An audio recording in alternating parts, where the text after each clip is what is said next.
പ്രിയപ്പെട്ടവരെ, പാണ്ടിക്കാട് കുഞ്ഞാൻ നടത്തിയ നറുക്കെടുപ്പിന്റെ തട്ടിപ്പ് പൂർണ്ണമായിട്ടും ഞാൻ പുറത്തു കൊണ്ടുവരുമ്പോൾ ഒരുപാട് ആളുകൾ കമന്റ് ബോക്സിൽ ആൾക്കും നേരിട്ട് കൊടുത്തിട്ടില്ല. എല്ലാം ഓൺലൈൻ വഴി തന്നെയാണ് കൊടുത്തിരിക്കുന്നത്. എല്ലാ രേഖകളും സൂക്ഷിച്ചു വെച്ചിട്ടുണ്ട്. ഈ പറയുന്ന 25-ാം തീയതിയാണ് നറുക്കെടുക്കുന്ന ദിവസം ഈ പറയുന്ന ഞാനും ഈ പറയുന്ന ഇസ്മായിലിൻ്റെ കൂടെ ഉണ്ടാകും.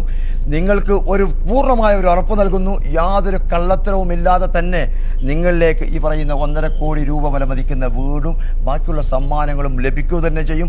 ഏതെങ്കിലും വിധത്തിൽ ഇതിൽ കള്ളത്തരമുണ്ടെങ്കിൽ നിങ്ങൾക്ക് എന്നെയും ഇതിൽ ബലിയാടാക്കാം. അത്രമാത്രം ഇതിൽ പരിശോധനയ്ക്ക് വിധേയമാക്കിക്കൊണ്ട് പൂർണ്ണമായിട്ടും ഇതിൽ സുതാര്യതയുണ്ടെന്ന് മനസ്സിലാക്കി തന്നെയാണ് ഞാൻ നിങ്ങളോട് പറയുന്നത്.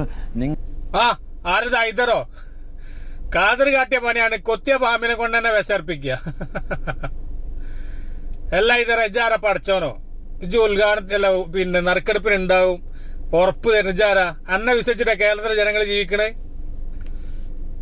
ഇസ്മായിലെ എനിക്ക് എത്ര രൂപ കടയല്ലേ ഇസ്മായിലെ? ബിസിനസ് ചെയ്ത് 5 കോടി രൂപ കടാക്കി വെച്ചിട്ട് 1.5 കോടി രൂപന്റെ വീടും വെച്ചിട്ട് 1000 രൂപ കൂപ്പൺ വാങ്ങണേ ഇസ്മായിൽ. അജൊന്ന് ആരോട് പൊരുത്തപ്പെടിക്കാൻ? അതൊക്കെ അനക്ക് 1.5 കോടി രൂപന്റെ വീട് വെച്ചാട് വിറ്റാ പോരെ? എന്നിട്ട് ആ വിറ്റിട്ട് തേഞ്ഞില്ല ആൾക്കാരോട് പറയും എനിക്ക് ഇത്ര കടണ്ട്, ഇന്നൊന്ന് സഹായിക്കണം. ഈ രോഗമില്ല ഒരുപാട് ആൾക്കാർ കേരളത്തിലുണ്ട്. ചെറ്റക്കുടിയിൽ താമസിക്കുന്ന ആൾക്കാരുണ്ട്, പൈസക്കാരുണ്ട്, എല്ലാവരും ഉണ്ട്. രോഗം അല്ല തരുന്നതാണ് ഇസ്മായിലെ. അത് മറ്റുള്ളവരെ ചൂഷണം ചെയ്യരുത്. ഹൈദരാബാദ് ഞാൻ ഉണ്ടാവും നറുക്കെടുപ്പിന് എല്ലാവർക്കും വിശ്വസിക്കാന്ന്. ഇജാരാ അന്റെ ഇജ് പറയുന്ന പാണ്ടിക്കാട് കുഞ്ഞാന്റെ എല്ലാതും ഞാൻ കൊണ്ടുവരുന്നു. അന്റെ ഇനി ആരാ കൊണ്ടല്ലാവോ?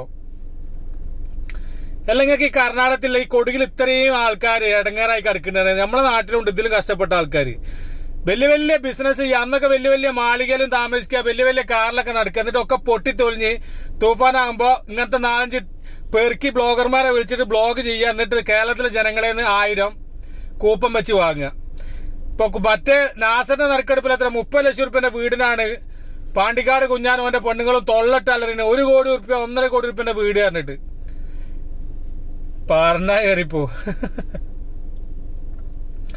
പാണ്ടിക്കാട് കുഞ്ഞാനിപ്പോ അത് വെളുപ്പിക്കാൻ നടക്കുക. അതെങ്ങനെയായാലും വെളുക്കൂല കുഞ്ഞാൻ. അത് എന്റെ പെണ്ണുങ്ങളും എത്ര വെളുപ്പിക്കാൻ നടന്നാലും അത് വെളുക്കൂല. ഞാൻ ഈ വീഡിയോ ഒക്കെ കാണുന്നുണ്ട്. ഈ അൻവർ പറയണതും ഈ ഷാഫി പറയണൊക്കെ കാണുന്നുണ്ട്. ഞാൻ എന്താ വെച്ചാല് അതിന്റെ ഉള്ള അവസ്ഥകൾ എനിക്കറിയാം. കുറെയൊക്കെ നിങ്ങൾ ഈ പറയണൊക്കെ തെറ്റാണ്. നാസറിന്റെ മകൻ പറയണതും ഇജ് പറയണൊക്കെ തെറ്റാന്ന് എല്ലാവർക്കും അറിയാം. പിന്നെ അതിലിങ്ങനെ പെണ്ണുങ്ങളെ കൂട്ടി വെളുപ്പിച്ചിട്ട് എല്ലോള് പറയണത് വെച്ചാൽ നാസറിന്റെ അമ്മ 100 ടിക്കറ്റ് എടുത്ത്. നാസറിന് തന്നെ 10-60-70 വയസ്സായിണ്ടാവും എനിക്ക് തോന്നുന്നു. 60 ആയിണ്ടാവും സാധ്യത ഉണ്ടാവും. അപ്പൊ നാസറിന്റെ അമ്മ ടിക്കറ്റ് എടുക്കാൻ മാത്രം പ്രായം കുറഞ്ഞോന്ന് എനിക്കറിയില്ല. ഇനി ഉണ്ടോന്ന് എനിക്കറിയില്ല കേട്ടോ. അതൊന്നും എനിക്കറിയില്ല, ഞാൻ പറയാം. പിന്നെ നാസറിന്റെ ഫാമിലി 450-500 ടിക്കറ്റ് എടുത്തതാണ്. ഇത്രക്ക് പൈസ അല്ലോ ഇങ്ങനെ ഇറക്കാൻ നടക്കണത്തിനാ. അല്ലാണ് സത്യം. ഇന്റെ അടുത്ത് 1000 രൂപന്റെ ടിക്കറ്റ് എടുക്കാൻ എന്റെ അടുത്ത് പൈസ അല്ല. ഇല്ലാന്നല്ല, ഇന്നില്ല. അപ്പോ പിന്നെ ഓന്റെ ചെങ്ങായിമാര് 4 ടിക്കറ്റ്. നിങ്ങൾ ഇനി എത്ര പെണ്ണ ഇജ് എന്റെ പെണ്ണുങ്ങളും തല കുത്തി പറഞ്ഞാൽ ഇത് വെളുക്കാൻ പോണില്ല. നിങ്ങൾ ചെയ്ത് പക്ക ഫ്രോഡാണ്. പിന്നെ പറഞ്ഞ വീടിന്റെ വീഡിയോ ചെയ്തവർക്ക് കേസ് കൊടുക്കും. ഇത് കൊടുക്കട കേസ് ആണാണെങ്കിൽ കേസ് കൊടുക്ക്. ഇമാര് ഉളുപ്പില്ലാത്ത പണി എടുത്തിട്ട് ഓൻ പറയാ ഓന്റെ ജീവിതത്തിൽ ആദ്യമായിട്ട് നറുക്കെടുക്കാണ്. ഇത് എന്റെ ജീവിതത്തിൽ KCB ഇല്ലേ, KCBക്കെതിരെ ഒരു വട്ടം പറഞ്ഞേ KCB കൊള്ളടിക്കാണ് മറ്റടിക്കാതെ. KCB കേസ് കൊടുക്കാന്നപ്പോ എന്താട്ടി ഓലെ കാല് പോയി പിടിച്ചില്ലേനോ? ഈ ഇങ്ങനത്തെ കുറച്ച് വൃത്തിയുടെ ഒരു എനിക്ക് ഒന്നാമെന്ന് വെച്ചാല് ആ ഹൈറ്റിന് ആ പൊക്കത്തിനനുസരിച്ചിട്ടുള്ള ഇതില്ല. എനിക്ക് എന്താ വെച്ചാല് ആ ഒരു ചെറിയ സാധനാജ് അതിനനുസരിച്ചുള്ള ബുദ്ധി എനിക്കുള്ളൂ. കുഞ്ഞാൻ അജി പറയണെന്ന് വെച്ചാല് വീഡിയോ എല്ലാവരും വലിയ കേസ് കൊടുക്കടാ.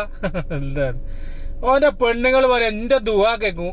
പറ്റിച്ച് കൊടുത്താലും മക്കൾക്ക് തിന്നാൻ കൊടുത്താലും ചില പെണ്ണുങ്ങൾ എന്താ വെച്ചാൽ അതിന് കൂട്ടിക്കും. ഇപ്പോഴൊന്നും നിങ്ങൾക്ക് മനസ്സിലായി, കുറച്ചുമ്പോ മനസ്സിലായിക്കോളൂ എന്താ സംഭവം. പിന്നെ ഐതർ എന്നോട് പറയാല്ല ഇജ്ജ് അത്ര വലിയ പുണ്യാളൊന്നല്ല. ഇജ്ജ് പറഞ്ഞ കേൾക്കാനും ഇജ്ജ് പിന്നെ വലിയ സംഭവം ഞങ്ങൾക്ക് തോന്നിയിട്ടില്ല. കഴിയണത് 1 ഉറുപ്പിന്റെ ടിക്കറ്റ് ആരും എടുക്കണ്ട. നിങ്ങൾ കൊടുത്തോളൂ. എന്താ വെച്ചാല് ഇപ്പൊ ആര് ചോദിച്ചാലും ഇങ്ങനത്തെ പൈസ ഉണ്ടെങ്കിൽ ഒരു 500-1000 നിങ്ങള് മനസ്സറിഞ്ഞ് കൊടുത്താളി.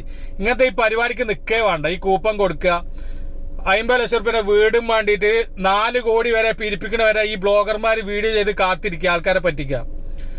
നമ്മളെ നാട്ടിലെ ഇഷ്ടമാതിരി പട്ടിണിയും താഴത്തില്ലോ ഇതേമാതിരി സംഭവം നടക്കുന്ന ബിസിനസ് ചെയ്ത ആൾക്കാരൊക്കെ നമ്മളെ നാട്ടിലുണ്ട്. എളുപ്പമല്ല. ഇങ്ങനത്തെ പോലൊക്കെ പണി. ഇതിങ്ങനെ ആരാന്റെ തിന്ന് നല്ല ശീലമായി ഉണ്ടാവും. പണിക്കൊന്നും പോകണ്ടല്ലോ. ഇതിങ്ങനെ മറ്റോ കുറ്റം വരിക, ആട്ട് വരിക, ഇങ്ങോട്ട് വരിക, ആ വാങ്ങി തിന്ന്. അതന്നെ പോലെ പരിപാടി. അപ്പൊ ഖാദർ ചെയ്ത പണി എന്താ വെച്ചാല് ഐദർ ചെയ്ത വീഡിയോ കൊണ്ട് കുറച്ച് ക്ഷീണം പറ്റീന്. അപ്പൊ ഖാദർ ഓനെ കൊണ്ട് തന്നെ വീഡിയോ ചെയ്ത് ആ ക്ഷീണം മാറ്റിക്കാണ്. എടാ ഇങ്ങക്കൊക്കെ എത്ര ലക്ഷം റുപ്യാണ് കിട്ടുന്നത് ഞങ്ങൾക്ക് അറിയും. നിങ്ങൾക്ക് തരുന്ന പൈസയിലും ഈ 1000 റുപ്യ പാവപ്പെട്ട കൂപ്പെടുക്കണ്ടേ? എന്നാലല്ലേ നിങ്ങൾക്കും ഇതിന്ന് കമ്മീഷൻ തരാൻ പറ്റുള്ളൂ.